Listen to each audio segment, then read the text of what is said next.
Pag one-on-one sa atom bomb, mamaya-maya bubula na naman yung gilagid mo na parang bubble gum. Kasi yung talsik mo lumalaway, tinan mo, umunguso ka pa. Hindi ka pa nga nakakasibak, pero bakit may tulo ka na? I do this for the culture, yan ang lagi sinasabi mo sa media.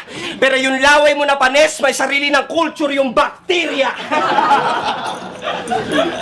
Ikaw ang dahilan kung bakit gumuho ang bahay nyo.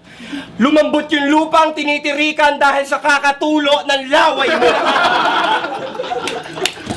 Tatadtarin ko pa rin to kahit walang kwenta tong kaaway. Pasensya na pero naiwan ko yata yung konsensya ko sa bahay. At malamang marami magagalit sa battle na to, hindi na sa akin bago yun. Hindi ako natatakot mapunta sa impyerno. Galing na ako doon!